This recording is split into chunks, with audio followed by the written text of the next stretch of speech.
since my hair got cut and dyed.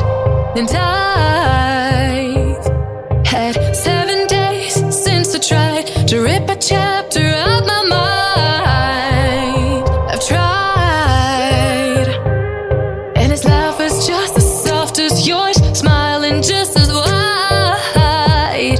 He could be what I like, and his voice is just as dark as yours, freckles just as light. Could be what I desire. Still feels like my hands are tied, hands are tied, hands are tied. 'Cause he's got those stranger eyes, stranger eyes, stranger eyes. And he could be what I like, what I like, what I like. But he's got those stranger eyes, stranger eyes, stranger eyes.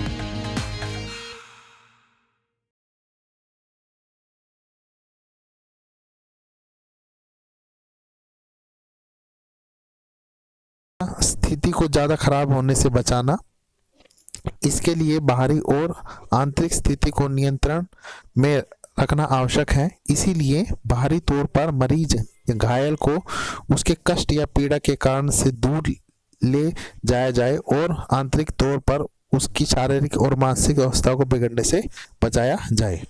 तीसरा, रोग मुक्त होने में सहायता करना। रोगी को दवाई और मरहम पट्टी देकर उसे निरोगी और पूर्णतः स्वस्थ करना प्राथमिक चिकित्सा का तीसरा उद्देश्य है। प्राथमिक चिकित्सा की एबीसी, ये सबसे इंपॉर्टेंट है। प्राथमिक चिकित्सा की एबीसी क्या होती है? प्राथमिक उपचार शुरू करने से पहले सबसे पहले मरीज की जांच के लिए 3 चीज़ों की अहमियत दी जाती है, जिसे संक्षेप में प्राथमिक चिकित्सा की एबीसी के नाम से जाना जाता है। वो है, पहला, ए फॉर एयरवेज, मतलब वायु मार्ग प्राथमिक चिकित्सा के प्रथम उद्देश्य है, अर्थात जीवन की रक्षा से संबंधित है। किसी के प्राणों को बचाने के लिए यह निश्चित करना जरूरी होता है कि उसके वायु मार्ग में कोई अवरोध तो नहीं है। दूसरा, बी फॉर ब्रीथिंग, वायु मार्ग जांचने के बाद यह देखना चाहिए कि मरीज सचेत अवस्था में हो और उसे सांस लेने में कोई तकलीफ न हो। सी फॉर सर्कुलेशन, अंत में यह देखा जाता है कि मरीज के खून का प्रवाह हो रहा है या नहीं, जिसके लिए उसकी नाड़ी का निरीक्षण किया जाता है। एबीसी के बाद 3B यानी 3B मतलब ब्रीथिंग, ब्लीडिंग, बोन्स पर ध्यान दिया जाता है और फिर स्थिति के अनुसार उपचार किया जाता है। तो ये एबीसी और 3Bs हैं। प्राथमिक चिकित्सा की किट, मतलब जो फर्स्ट एड किट होती है उसमें क्या क्या होना चाहिए देख लेते हैं। प्राथमिक चिकित्सा की पुस्तिका, रुई, गोज, बड़ी पट्टियाँ, बड़ी त्रिकोणीय पट्टी, सेफ्टी पिन, चिपकाऊ पट्टी, कैंची, दस्ताने, चिमटी, गर्म पानी की बोतल, बर्फ की टोपी, टार्च, जीवाणुरोधक मलहम, जीवाणुरोधक द्रव, ताप मापक जो थर्मामीटर बोलते हैं वो, दवा।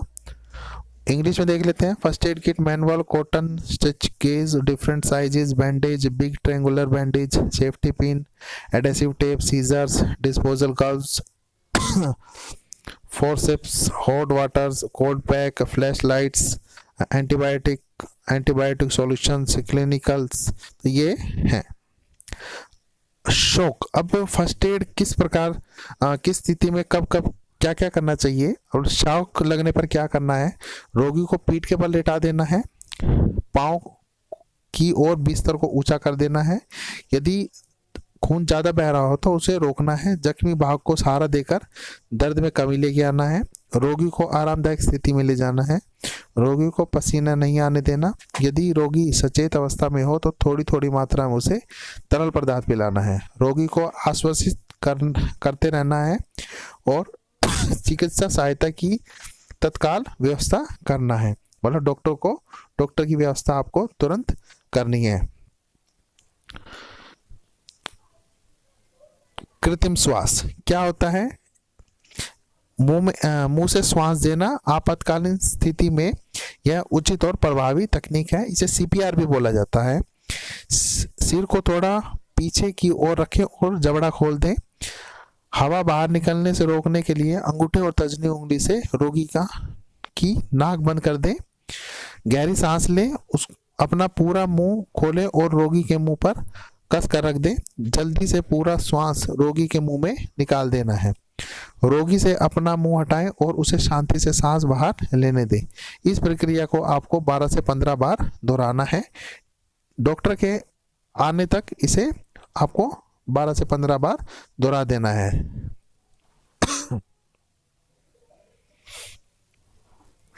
इसको सीपीआर भी बोला जाता है, जो काफी लाभदायक होता है। चेतावनी, सीपीआर के दौरान साइनाइड, हाइड्रोजन सल्फाइड, क्षयकारी और ऑर्गेनिकोफॉस्फेट जैसे जीव विष मौजूद होने पर मुंह से कृत्रिम श्वास न दें। चेहरे पर मास्क, थैला या कोई उपकरण लगाकर ही सीपीआर देना है। यदि श्वास देने वाले व्यक्ति या रोगी को एक दूसरे से HIV, हेपेटाइटिस बी, क्षय रोग, सिम्प्लेक्स आयरन या सिमलोना का संक्रमण होने की Cash on delivery, anytime, every time. Pay only after delivery for every order. Fashion, footwear.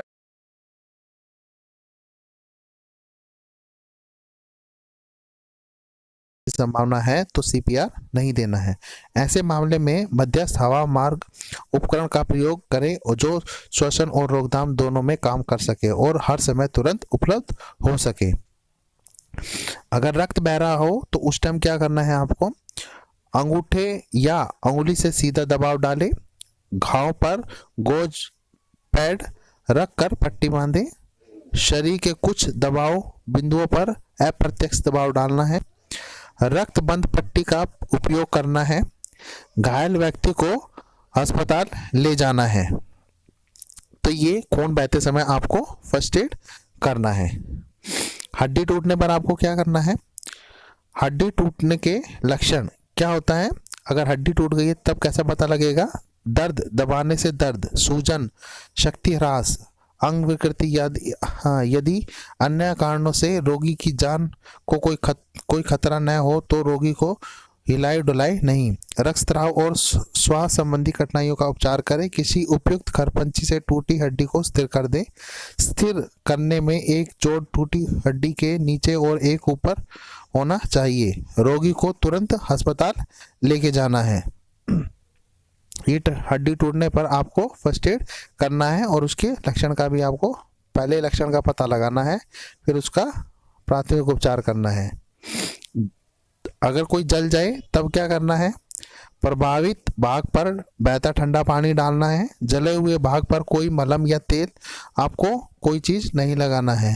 जली हुई त्वचा को हटाने या फफोलों को फोड़ने का प्रयास नहीं करना है। घाव को रोगाणु रहित कपड़े से ढक देना है। यदि आवश्यकता हो तो कृत्रिम श्वास देना है। शोक से बचाए, उसे बेहोश होने से बचाना है और चिकित्सीय सहायता की तुरंत व्यवस्था करना है। ये जल जाने पर आपको फर्स्ट एड करना है। एक बात का हमेशा ध्यान रखना है, जो फफोले होंगे उनको कभी भी फोड़ना नहीं है आपको। अगर नक्सीर आ जाए, नाक से खून बहे, तो तब क्या करना है? रोगी को कुर्सी पर इस प्रकार बिठाएं कि उसका सिर झुका रहे। अंगुलियों और अंगूठे से रोगी की नाक को दबाना है। खून को बहने से रोकना नहीं है। रोगी के नथुने बंद नहीं करने हैं।